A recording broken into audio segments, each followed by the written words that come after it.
Assalamualaikum warahmatullahi wabarakatuh. Pemirsa MTA TV dimanapun Anda berada, kembali lagi kita di acara In-Frame, Breaking News terkini MTA TV. Dan bagi Anda yang kemarin mendapatkan informasi terkait dengan adanya kebakaran di wilayah Semanggi, Surakarta, kali ini kita akan bertemu dengan rekan Cabib Taslim ya. Habib Taslim yang sekarang sedang ada di desa Joyo Disuran atau Joyo Suran dan bertemu dengan Bapak Kusno selaku Ketua RW 12. Dan di pagi hari kemarin pula sebenarnya sudah kita hadirkan narasumber di kota kita, yakni terkait dengan kemarau panjang dan potensi kebakaran. Namun di sore harinya kita memang tidak tahu qadarullah terjadi kebakaran di wilayah Semanggi, dekat dengan studio MTA TV. Dan kita langsung saja sapa rekan Cabib Taslim. Assalamualaikum. Assalamualaikum warahmatullahi wabarakatuh. Waalaikumsalam, Mas. Halo, Assalamualaikum warahmatullahi wabarakatuh. Ya. Iya, saat ini Anda sedang ada di mana, rekan Cabib? Saat ini posisi kita ada di samping lokasi kejadian pas, tepatnya ada di sebelah timurnya TKP begitu. Ya, sedikit mungkin saya ingin bertanya, apakah ini bau asap masih juga mengganggu untuk Anda bernafas? Oh ya, tadi saya sempat masuk ke lokasi kejadian, jadi memang asap itu masih beberapa kali muncul gitu, dan juga titik api juga masih muncul, karena memang dari pihak damkar sendiri juga sudah masih melakukan penyiraman gitu. Jadi sistemnya kayak membongkar tumpukan sampah yang ada di bawah-bawah itu untuk menyirami bagian bawahnya. Karena kan diindikasikan api itu sampai ada di bawah gitu. Jadi ketika dibongkar dengan forklift gitu ya, itu titik api muncul lagi, kemudian disiram dengan air gitu.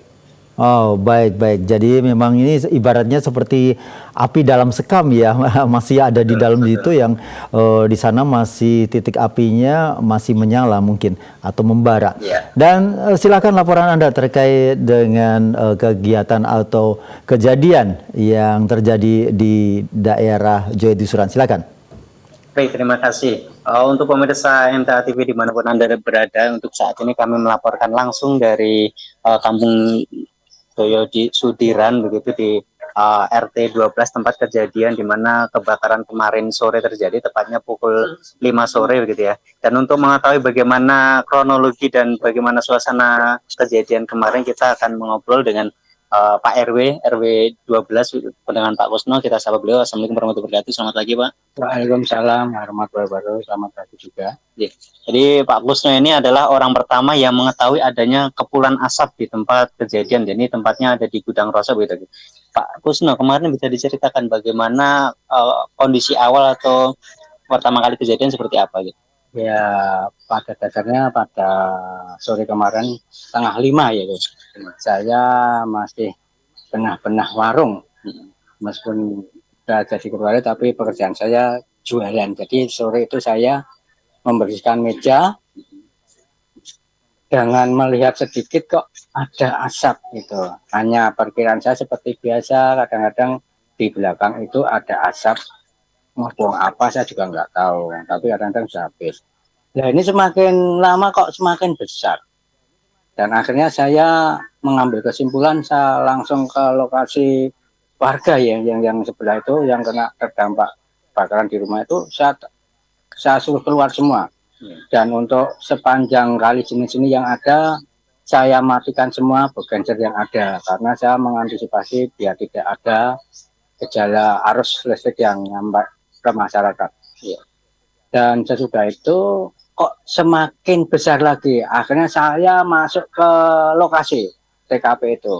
Dan di situ saya melihat sebetulnya ya kalau dilihat bahan bakar itu ya, itu memang mudah sekali terbakar. Cuman saya meminta supaya diantisipasi jangan sampai melebar kemana-mana.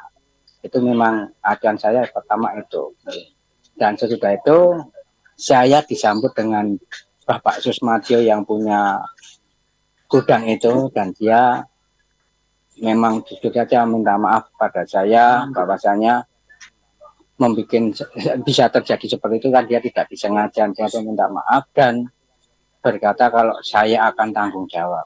Ya itu saja yang saya terima dari beliau dan saya keluar lagi ngurus warga saya dan saya memang harus fokus pada warga saya yang ada di bantaran Sungai Kalijenes ini ya.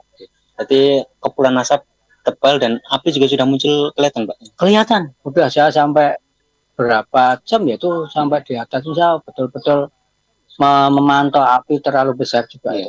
Karena mungkin ya karena bahannya itu yang mudah terbakar itu.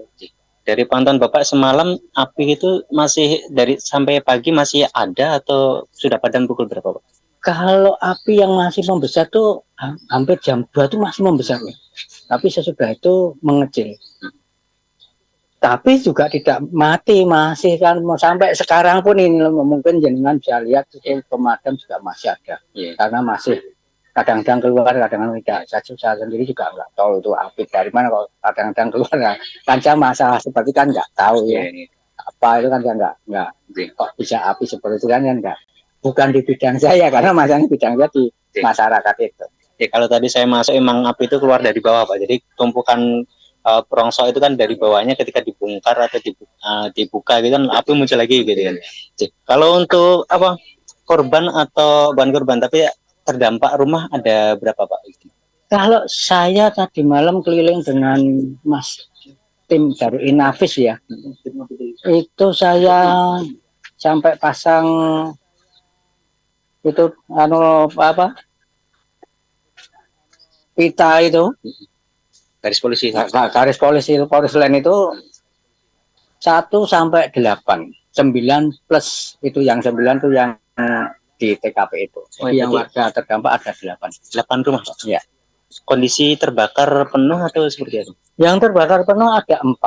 Yang 4 itu hanya belakang-belakang saja, jadi tidak sepenuhnya. Sebagian tapi tetap Pak. Sudah tidak bisa ditempati lagi gitu Pak ya? Ya, hubungan seperti itu jelas nggak ditempati lagi. Ini nunggu pembenahan juga ya. Untuk finishingnya dulu ini.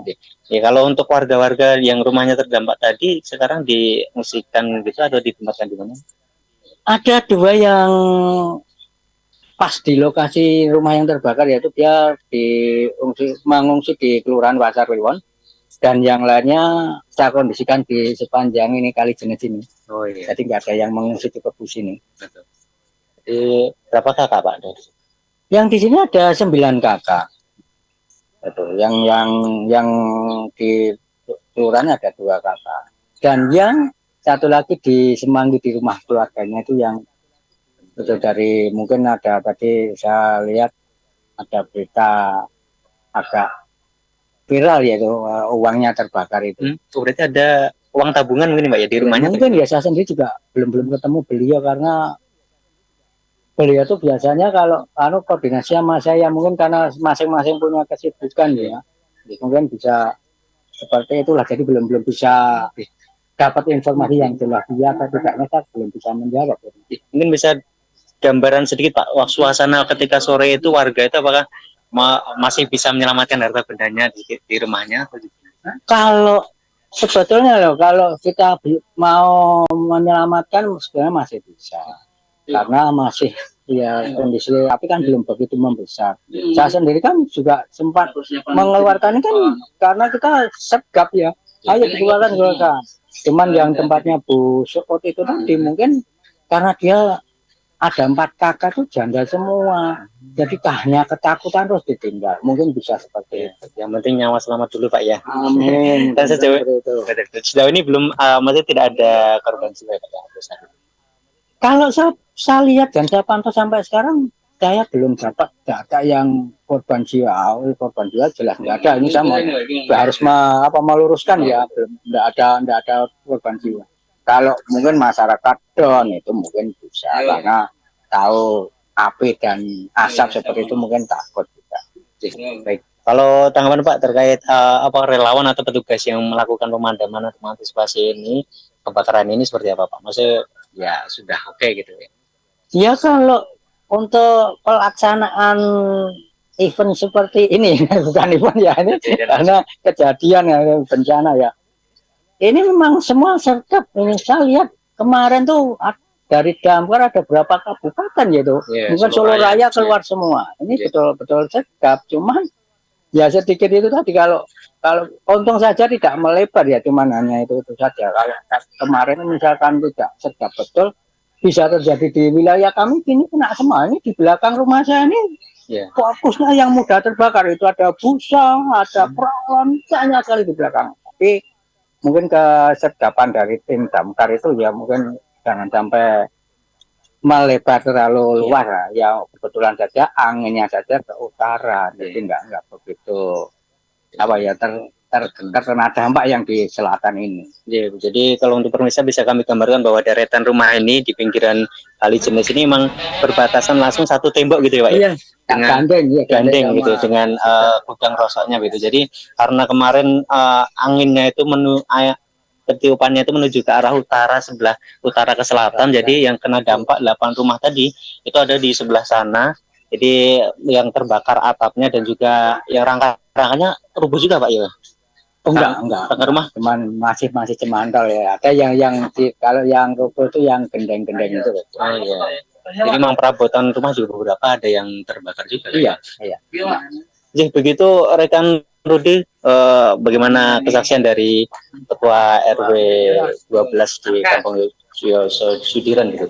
Ya, sedikit mungkin bisa ditambahkan sebenarnya apa yang membuat api itu menjadi awet ya, karena gudang rosok biasanya besi, kemudian bisa kertas, kemudian bisa plastik.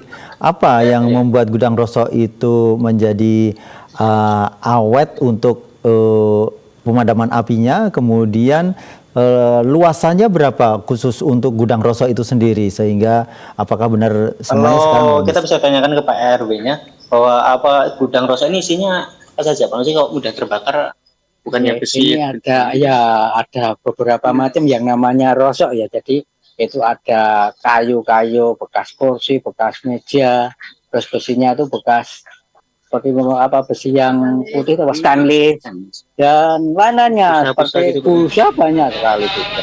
Karet pun juga ada. Terus apa itu dream plastik itu juga banyak sekali. Memang kompleks untuk masalah rosok, yang namanya saja rosok menjadi semua mudah terbakar semua. Betul. Dan luasannya Bapak mengetahui Pak, luasan gudang rosok ini berapa? Meterannya, luas meteran. Jadi ya sekitar hampir 1000 meter. 1000 meter ada? Kurang lebihnya 1000 meter. 1 hektar kan 1000 meter ya. Betul. Jadi ada sekitar 1 hektar gitu luasannya. Gitu rekan Rudi. Kalian evakuasi sekarang untuk para terdampak itu ada di mana sekarang? Halo rekan Rudi. Ya, untuk para terdampak atau korban saat ini posisinya ada di mana, rekan Cabib? Halo? Halo rekan Cabib?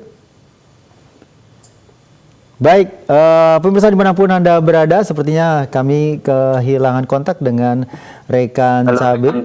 Ya, rekan Cabib, bisa disampaikan sekarang ini posisi terdampak yang menjadi korban terbakar, dalam artian rumah yang terbakar itu sekarang dievakuasi di mana? Jadi kalau untuk warganya sendiri yang dievakuasi ada di Pendopo Kelurahan Pasar Kliwon. Jadi mereka sementara diungsikan di sana, tapi beberapa pemilik rumah juga sudah melihat-lihat itu kondisi rumahnya yang terbakar itu. Baik, terima kasih rekan Cabib. Salam untuk Pak Kusno. Semoga saja tetap menjadi perhatian, waspada terhadap bahaya kebakaran, karena di sana lokasi benar-benar padat ya. Di sana bahkan mungkin mobil masuk itu tidak mungkin bisa. Nah, ini bagian yang menjadi fokus untuk para warga yang ada di wilayah tersebut. Terima kasih. Assalamualaikum warahmatullahi wabarakatuh. Waalaikumsalam warahmatullahi wabarakatuh. Baik pemirsa, demikian tadi gambaran yang telah disampaikan tentang tragedi kebakaran yang ada di wilayah Joyo Suran atau Joyo di Suran di Semanggi maksud kami RW 12. Saya Rudi Arfianto. Assalamualaikum warahmatullahi wabarakatuh.